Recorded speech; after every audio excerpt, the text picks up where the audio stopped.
Hello students, welcome to a discussion of history question of Anubhav-III. I hope you had a great time giving this test, attempting these tests, and you were able to test your knowledge against the litany of questions that we had prepared for you.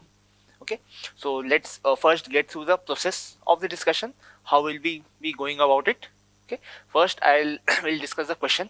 I'll let you know the answer, which one is the correct answer. Okay, and then I'll let you know the important concepts, other concepts that you might be needing to cover a particular topic. Okay, and then we'll also see the other options. Okay, if we can know something more from other options. Okay, so that's how we will go about it. So starting from the first question, consider the following archaeological sites marked on the map and their description. Okay, site 1, it is an ancient trading port. This one is an ancient trading port. Okay, so in the Kerala coast, okay, the most likely most likely answer to this will be Muzis. Okay, Muzis as it is called. Next, it is a Neolithic site. Okay, Neolithic site here. Okay, there are two important ones in Kashmir, Buzahom and Gufkaral. Okay, because it's a very small map, it could have been either. Okay, so here we have Buzahom option as well. Okay, here and then it is inscription of a Saka ruler. Okay, so for the Saka ruler, we know there's Girnar inscription or Junagadh inscription. Okay, like Girnar also is an option here, but because the other two are matching and these two are not matching here, so we'll go with Junagadh inscription. Okay, so in this topic the objective, the logic behind this question is that you must know the important, not just the name of the sites but also their locations. Okay, and same with the trading ports. Okay, and the important inscriptions, like a question on inscription we had discussed in the last Anubhav test as well. Okay, you can go through that discussion to have a look at the other inscriptions. Okay, so we see you have to cover these through maps. Okay, like there's a map of important sites, archaeological sites. Okay, this is a mixed map. It has Paleolithic, Neolithic, Megalithic, all kinds of sites. But what preferably you should be doing is that you get a blank map, outline map, and then pull out from the internet the important Neolithic sites, Paleolithic sites, okay, Mesolithic sites, okay, and map them. This will give you an idea of the spread of the civilization of that time. Okay, same with ports. Okay, like in this map I pulled up. Okay, this is Muzis as the question asked. Okay, here you have the Sopara, here you have Lothal. Okay, it's an IVC port. Okay, next in Tamaulipas we had in Bengal we had the Tamaulipas port. Okay, and next Odisha and Machilipatnam is in Andhra Pradesh, and Korkai, Muzis and Korkai are quite popular. So Korkai is on the eastern coast, Muzis is on the western coast. Okay, so this is how you cover this particular topic. What you have to do is get an outline map and plot these points to have a better clarity.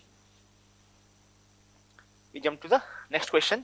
Talks about, in the context of Quit India movement, consider the following statements. Okay, so it is Quit India movement. We know the timeline is 1942. So we'll consider the statements. It was launched in response to Cripps' proposal. Yes, this statement is correct. Cripps' mission was brought in specifically for that. Okay, so the idea was that it was a time of World War II. Okay, and British needed active Indian support. Okay, so they sent a mission, the Cripps mission, with a proposal of some constitutional changes, constitutional improvements that would have been given to Indians. Okay, some constitutional development would be a better word to say. Okay, but it was deemed too less. Okay, so Quit India movement was launched. Next, Ram Manohar Lohia and Jayaprakash Narayan were active in underground activities during the movement. Yes, this statement is also correct. Ram Manohar Lohia was associated with the secret Congress radio. Okay, the other person for that, famous for this, was Usha Mehta. Okay, so these two people were popular, famous for running secret radio during that time. So what happened was that as Quit India movement was launched, the British arrested all the senior leadership of Congress. So it became a kind of a leadership movement, leaderless movement. Okay, so it was very difficult to coordinate between activities because it's a national movement. Something needed to be done all across the nation, and there need to be some coordination. Okay, so to get that, to coordinate between the various Congress organization, Pradesh or provincial Congress committees, this secret radio was used, even though it was in service for like 3-4 months. Okay, it served a big purpose. It was very important in letting other Congress workers know that what is happening on the other side of the country. Okay. Next, we have Jatiya Sarkar, an independent parallel government was established in Satara. Okay, this statement is not correct because during the Quit India movement, the parallel governments, okay, were established in two places. One was Tamluk in Bengal and Satara in Maharashtra Pradesh. In Maharashtra, okay, Jatiya Sarkar was established in Tamluk, and Prati Sarkar. Prati Sarkar was established in Satara. Okay, so as 1 and 2 are correct, 3 is not correct. B is the correct answer. So in this question, what you need to cover are the important incidents that happened during Quit India movement and CDM, because we have 3 mass movements. Okay, say NCM, CDM, and Quit India movement. Okay, so you need to get a hang of important activities and leaders who participated in NCM, CDM, and Quit India movement. There have been a lot of questions from this particular topics. Okay, so you need to get a clarity on what happened and how it happened. Achha, we missed this JP Narayan part. Okay, JP Narayan, or colloquially called JP. Okay, we know because he was also very popular after independence. In post-independence India, the emergency was brought because of him. Okay, he was the primary driving force. Okay, he was famous for escaping jail. Like after Quit India movement, he was arrested and put in Hazaribagh jail.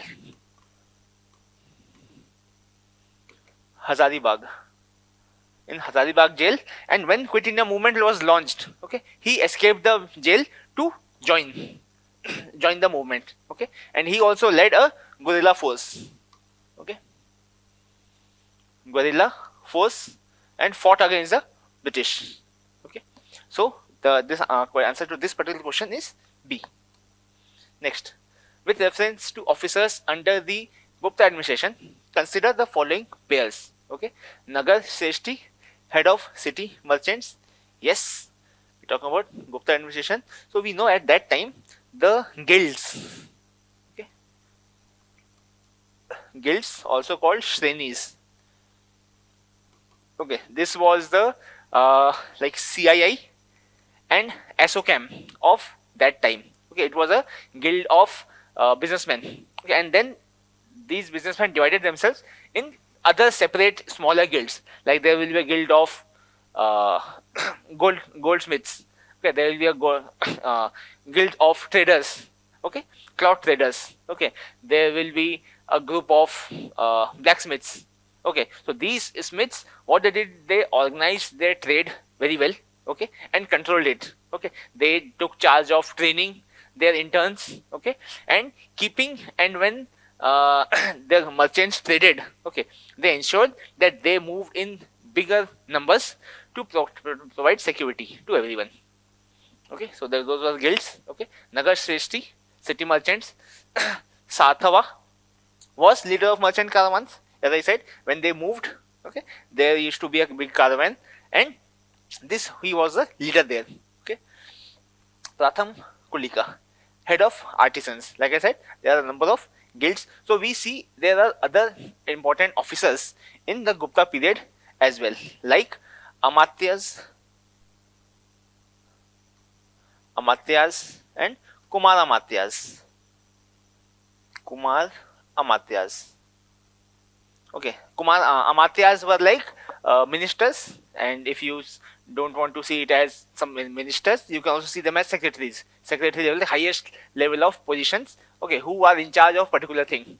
Okay, so they were Amatyas, and their juniors were Kumar Amatyas. So these were a few positions in the Gupta administration. Okay. So the logic of this question is that there are two administrative systems very popular in the ancient India. One was Mauryan and one was Gupta.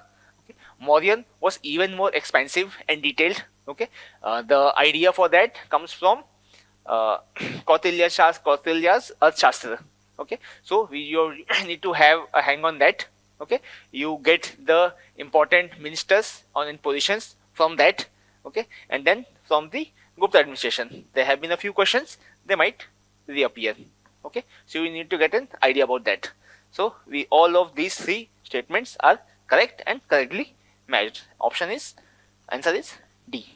So next question is, which of the following Sanskrit dramatists authored Uttara Ramcharita, okay, and served as a court poet under King Yashovarman of Kannauj? Okay, this second nugget of information was not even needed. From this popular book, you can reach the answer Bhavabhuti. Okay, talking about the book, the Uttar Ramayan is a story of after the battle of Ayodhya, after the battle in Ramayan, after defeat of Ravana, when Ramji comes back to Ayodhya. Okay, there was the episode of him banishing Sita, and then their reconciliation. That's the story of this particular book. Okay, and then we have other options. We see options as well.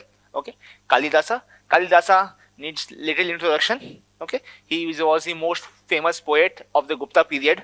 Okay, his most famous work was Meghduta. Okay, and many other plays.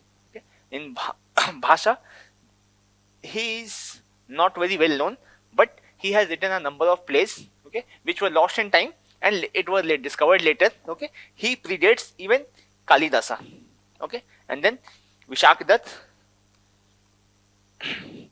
he is popular for writing two plays. Okay, Mudra Rakshasa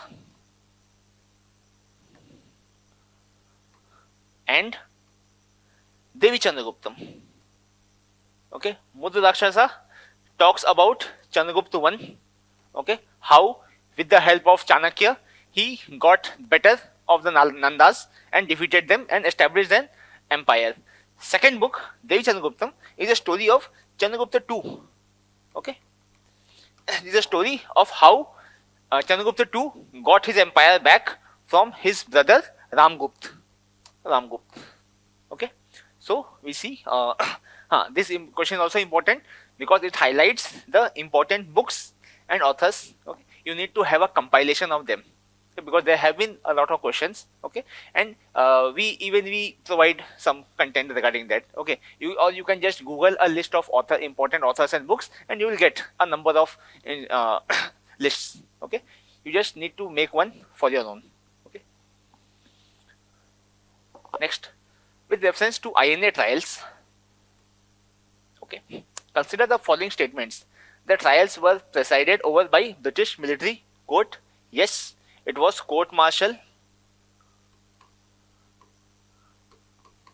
Okay, and it was curious that British decided to conduct a very public trial at Red Fort. Okay, INA trials were held at Red Fort.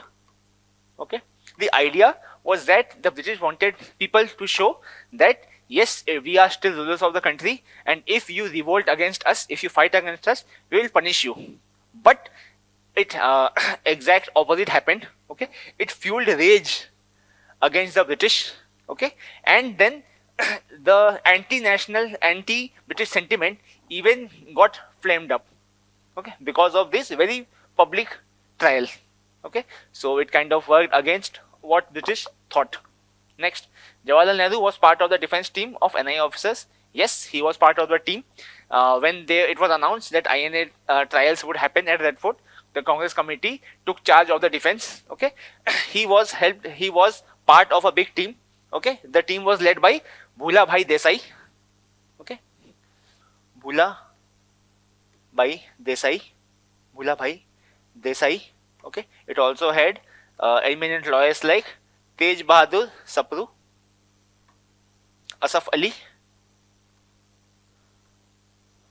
and Kailash Nath Kadju. Kailash Nath Kadju. Okay, Kailash Nath Kadju was the grandfather of Supreme Court Judge Markandeya Kadju. Okay, though he came from a very esteemed family. Okay, so second statement is right. In response to the nationwide unrest following the NIA trials, the British government proposed Revel plan to pacify Indian sentiments. This statement is not correct. Okay, it predates that. Okay, it was in the works even before this flamed up. Okay, so third statement is not correct. 1 and 2 are correct. Okay, an important thing was that you should know the names of 3 people who were put on trial. Okay, one was Gurbaksh Singh Dhillon. Okay, Prem Sehgal and Shahnawaz Khan.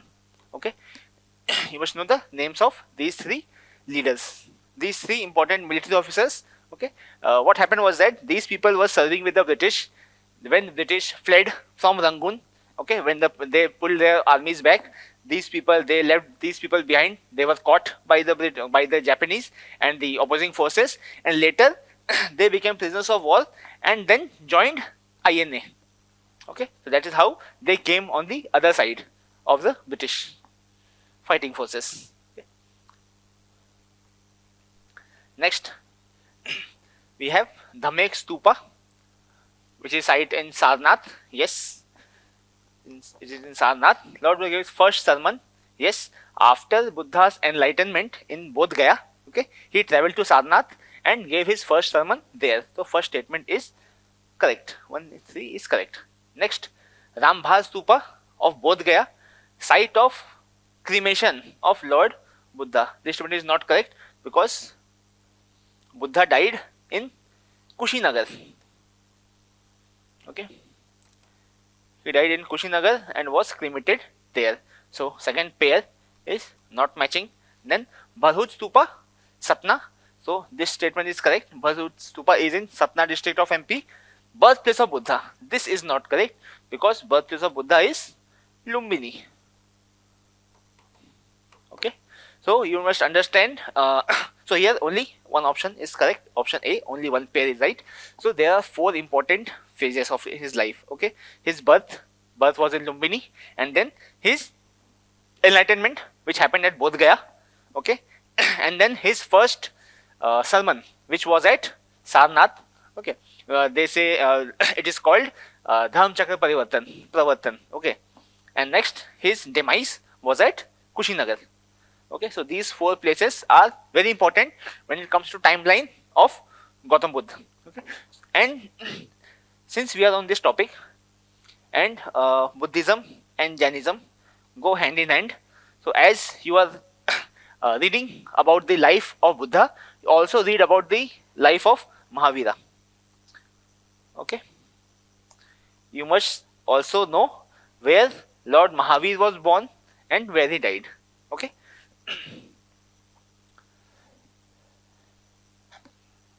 Next, according to the ancient astronomy, the prime meridian was once considered to be passing through which of the following Kumbh Mela sites?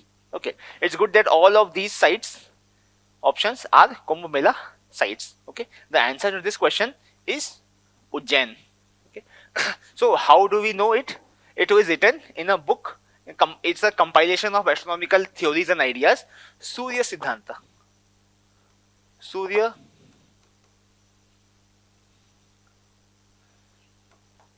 Siddhanta. Okay, so it said that the prime meridian, okay, or also called in that particular book Madhya Rekha, passes through Ujjain or Avanti. Ujjain is written as Avanti there. Okay, so coming to the idea of prime meridian. Okay, what happens is that this is Earth. These are the longitudinal lines. Okay, so what happened was that earlier the time zones were decided by the time every place has saw noon. Okay, every place when it saw noon, the time was 12 a.m. there. So that was the standard time. But when people started traveling long distances, okay, especially when the advent of after the advent of railways in say 1870s, 60s, 1860s to 70s, when the railways started, people wanted to know how much time will it take to get there to a particular place, and when we get there, what time will be there. Okay, so the idea of a standard time needed. Okay, so in the Paris conference, okay, in the uh, in a conference was called, and Greenwich was selected. Okay, Greenwich was selected because it had Greenwich Royal Observatory. Okay, it was no special place. It did not have a very important geographic location, any significant geographic location or function, but because it had a royal observatory there, okay, we said like, okay, we can set the mean base here and then count eastwards or westwards from there to have a reference point. Okay, so same with Ujjain was selected not because it had some important geographic location or some significance, but because a lot of astronomical study was happening in Ujjain. Okay, so the same logic worked with Ujjain. Okay, and one more important thing, when you talk about Surya Siddhanta, the North Pole is also mentioned. Mount Meru. Okay, Mount Meru was considered the North Pole according to this idea, Surya Siddhanta principles. Okay, so the answer is B, Ujjain. And as Kumbh Mela concluded recently, okay, you might get a question. Okay, so you should know all the important sites, all the 4 places where Kumbh happens every 3 years. Okay. Next, the Satavahanas issued gold coins predominantly in lead. Yes, this statement is correct. A lot of the Satavahana coins that we have are lead. They also issued copper and a few gold coins. Okay, but lead are very significant because lead became out of fashion later, because not many empires used lead as a currency, but they did. Next, lead was abundantly available in the Deccan region during their rule. Yes, seems quite logical. As lead was easily available, okay, it was used. Okay, another important contribution of Satavahanas when it comes to coins was that they started portrait coins. Portrait coins, as in the face of the monarch, of the ruler on the coin. Okay, because mostly people use some motifs or emblems on the coins. Okay, they started with the portrait coins. And one important development in the Satavahanas time was that we came from punch marked coins, punch marked to die cast. Okay, the difference was that punch mark, a coin was individually punched. Okay, so there was some offset at times. Okay, they were not exactly and perfectly shaped. Okay, but when it came die cast, it was mass manufacturing. Okay, so there was more of unifying. Common coins came in very standard shapes and sizes. Okay, so this changed, and mostly because the monetization took flight.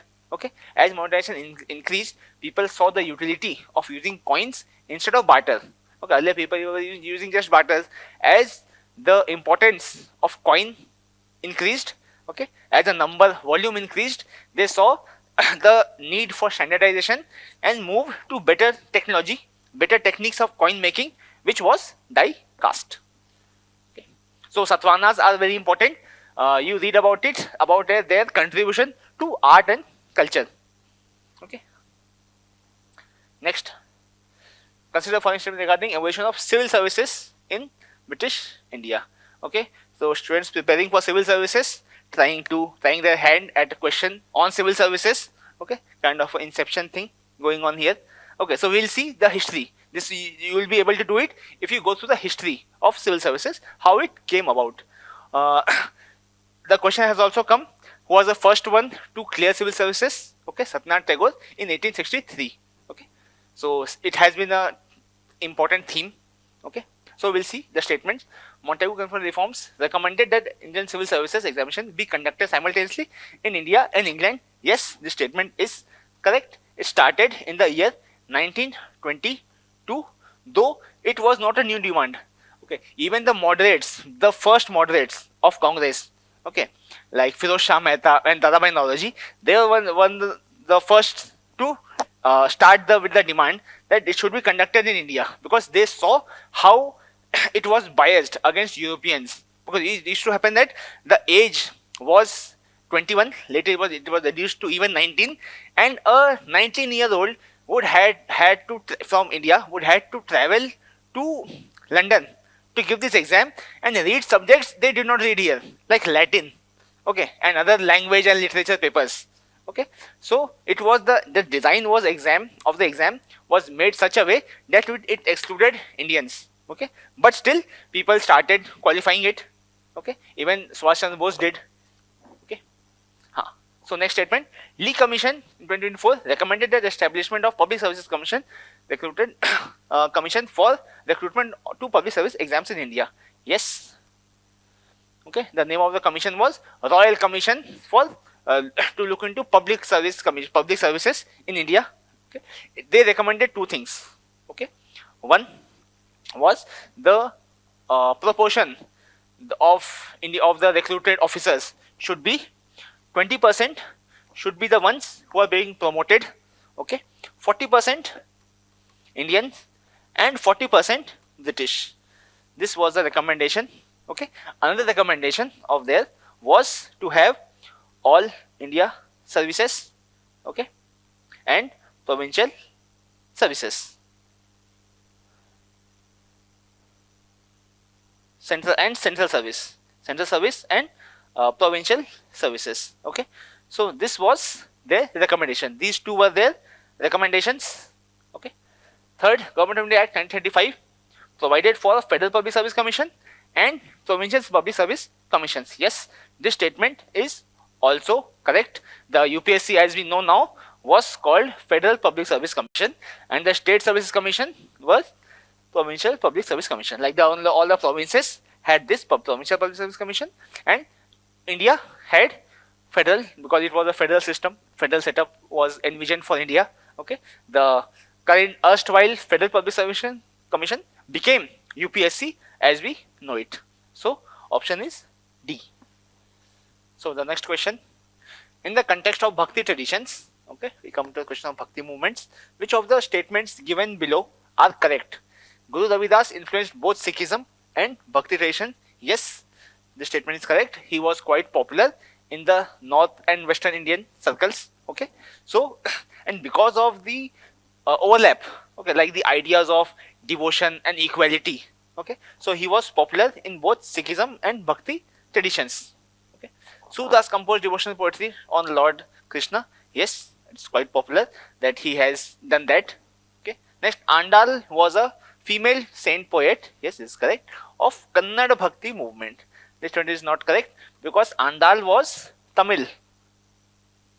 Okay, Kannada was Akka Mahadevi. Akka Mahadevi. Okay, so statement 1 and 2 are correct. 3 is not correct. So here what we need to study is the important female Bhakti saints all over India. You should make a list of them. Okay, and if there are some compositions, some books, some people have written, that you should do. Okay, next, it's question about the land classifications in the Tamil period. Okay, it's also called Tamilkam, means Tamil land. Okay, how do we get the idea of these things? From Tolkappiyam by Tolkappiyar. Okay, he has mentioned these 5 classification. Okay, so here Kurinji is hilly region. Okay, this is correct.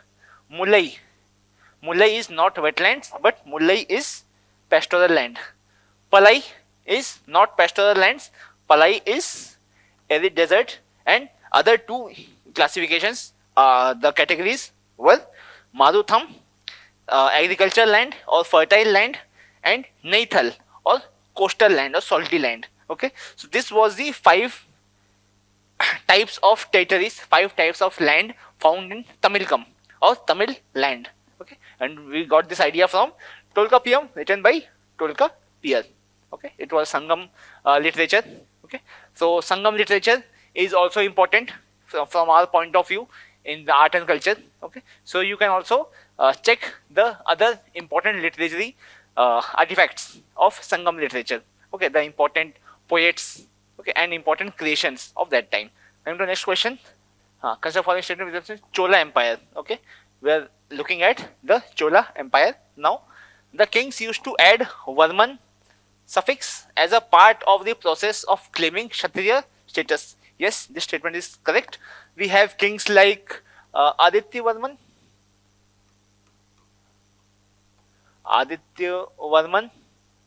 and Parantaka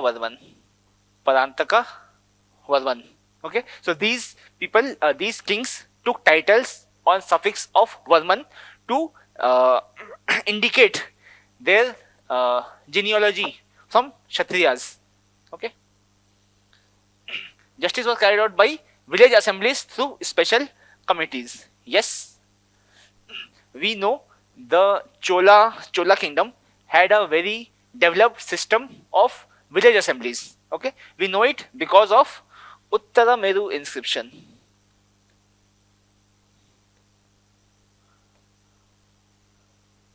Uttara Meru inscription describes in great detail the village assemblies of Cholas. Okay. Next, military education and training was imparted to Brahmanas through an institution called Kantalur Salai.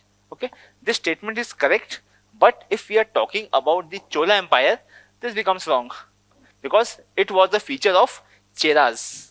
Okay, their neighbors and competitors, I mean enemies, Cheras. Okay, so third statement is not correct. Statement 1 and 2 are correct. Okay, so in the south we had Chera Pandyas. Okay, you must have an idea of how their governments worked, they functioned. Okay, and if they had friction among each other. Okay, like this Kantalur Salai, okay, it is mentioned because it was very fabled. Okay, it was very popular that it was like the best military school of Cheras. But Cholas, when the Cholas attacked, it fell down. Okay, it fell apart. So we can say Cholas were better at military than this Kantalur Salai. Okay, so Chola Chera Pandya, you should read about those 3 kingdoms.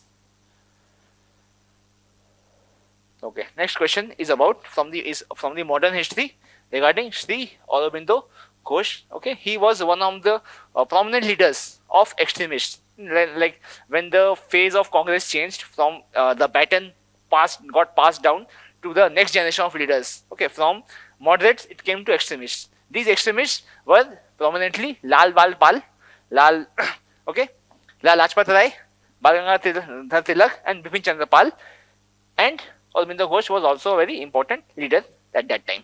Okay, he preached revolutionary concept of nationalism and was one of the prominent protesters of 1905 partition of Bengal. Yes, as he was from Bengal, when the partition of Bengal was announced, he vehemently opposed it through political means. Okay, he was arrested in connection with Alipur bomb conspiracy case. Yes, this is also correct. Okay, it is also called Maniktala or Thakur Pukur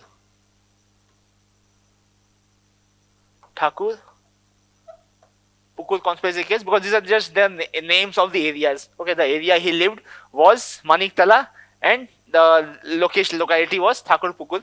Okay, so it's also called that. What happened is that his brother Barin Ghosh, okay, he was arrested, and because he was a very popular leader among the Anushilan Samiti, okay, as explosives were found at their home. Okay, he was also implicated. Okay, so he was also arrested. So there's also an interesting story that what British did, like when they were conducting a trial, they converted one of their aides, okay, into a approval, government approval, like sarkari gawah as we call it. Okay, so what happened was that these people killed the sarkari gawah, killed the person who was giving evidence against them. Okay, and so the case fell apart and the case got weakened and they were saved from death punishments. Okay, so the assassination and the murder of the witness, okay, broke down the case. Okay, uh, yeah, he was associated with periodicals like and journals like Jugantar and Bande Mataram. Yes, Jugantar was the mouthpiece of Anushilan Samiti, and Bande Mataram, he was the name of a newspaper he edited. It was also edited by Bipin Chandra Pal. Okay, like I said, Lal Bal Pal, the extremist leader. Okay, so he was associated with these two newspapers and journals as well. Okay, after the after he was acquitted, okay, as a lot of evidence was not accepted by court. Okay, and mainly he was not directly involved. It because he was, yes, he was extremist, but he did not have a lot of faith in the violence. Okay, so he wanted to adopt constitutional means, but because he was getting very politically very popular, he was implicated in this case, and later he was acquitted. And after acquittal, he retired from politics and moved to Pondicherry. Okay, he retired to Pondicherry. Okay. So the option is D, 1, 2, 3. Next, he was famous French traveler of the 17th century who made 6 trips to India. He also visited the diamond mines of Golconda and got full opportunity to examine the Kohinoor. Okay, he succeeded in selling his most precious jewels to the then Mughal emperor. In his travelogue, he focused upon providing the descriptions of the major trade centers of India and tricks and methods used by Indian merchants, moneylenders, and sarafs in their commercial activities. Who among the following is referred to? Okay, the answer here is C. Okay, you can reach an answer if you know that there is a famous book, okay, called because he had, James Tavernier had published his travelogue, travel diaries, mentioning that he had come to Asia 6 times. Okay, so as we have to also see the options. Okay, option A and D were both Portuguese travelers. Okay, and the question talks about French. The nearest confusing option might be Francois Bernier because he was also French. Okay, for now, Nunes and Domingo Pace both are famous for visiting the Vijayanagar Empire at their peak. Okay, so even if you know that, you can associate it because Vijayanagar Empire was in 14th century and here it is mentioned 16th century, 17th century. Okay, so you get a lot of clues here. Okay, so these two people, okay, like Fanao Nunes said that Hampi, the capital of Vijayanagar Empire, was the greatest town he ever saw, and Domingo Pace commented that it was as big and populous as Rome at that time. Okay, and Francois Bernier, he was a doctor, French doctor who traveled across India. So as we are preparing for that, from this question you get an idea that the European travelers are important. And as we talk about the travelers, okay, I would also suggest you to get a hang on the foreign travelers of India who had come. Okay, like there are a few Chinese travelers who had come. Okay, Megasthenes, Fahian, okay, Itzing, okay, and then these European travelers are there. Okay, so you make a list of them, prepare them. Next, consider the following statement regarding crafts of Indus Valley civilization. We come to IBC question. Evidence of bead making workshops has been found at Chanhudaro and Lothal. Yes, this statement is correct. Okay, a lot of a few factories, bead making factories were found. Okay, metals such as copper, bronze, gold were used. Yes, metals were also used, but precious materials were also used, like jade, like jasper, like carnelian. Okay, these were the precious items of that time, and it was used to make beads. And third statement says archaeologists often identify craft production sites based on unfinished objects and waste materials. Okay, coming to this statement, like how can you say that a particular activity was happening here? Okay, like if you come to a room and you see stray food particles on the table, okay, you will come to know that yes, there were people eating here. Okay, and if you come to a room and you see parts of broken say shredded pieces of paper, okay, or parts of broken pottery and all, okay, you'll notice that a lot of pottery might have been saved here, or maybe it was being made here. Okay, so factory, we confirmed that it was a bead making factory because a lot of unfinished beads and broken beads were found there. Okay, so C is also correct. So coming to IVC, the questions that have been asked is most importantly, you make a list of all the important sites, okay, and what did you find there? Okay, like what was at Mohenjo-daro, okay, what was at Harappa, what was at Lothal, what was at Chandradaru. In Chandradaru, anywhere you see, you'll only find in Chandradaru we find bead making factories. Lothal was a prominent and important port at that time. Okay, so just make a list of 8-10 sites. Okay, it is easily searchable. Okay, and you can easily get a question, and even if you don't get a question directly from there, it will help you in eliminating options and getting to the answer. Next, Geet Gawai, a tradition included in the UNESCO representative list, okay, is primarily associated with which of the following states? Okay, it is Bihar, though when you go to the UNESCO site, it also mentions Mauritius. Okay, it mentions Mauritius because a lot of indentured laborers or girmitiyas traveled to Mauritius. Like Mauritius has a lot of people from Indian origin. Okay, how did they get there? Was in the form of indentured laborers. Okay, the British wanted to do plantation there. They wanted labor, so they contracted and took people from India. Okay, okay. Girmitiya is a corruption of the word agreement. So what happened was that British would say, "Come to us for 10 years, 20 years." They will take people from here to Caribbean islands or somewhere in Mauritius, in smaller islands, and there they will be allowed to stay for 10-20 years. After that, if they wish, they could stay back or they could repatriate. So what happened was that a lot of people stayed back. That is the reason you find Indian diaspora in a lot of smaller islands. Okay, so these were indentured laborers, and when people migrate, they also bring their culture with them. Okay, so this Geet Gawai was a part of culture. Like Geet Gawai, what happened is that before weddings, okay, both sides, the bride and the groom's families sit together or maybe separately and have this function of singing songs. Okay, starting with devotional song to some fun songs. Okay, this was just to engage the crowd, engage the people who come for the ceremonies and all.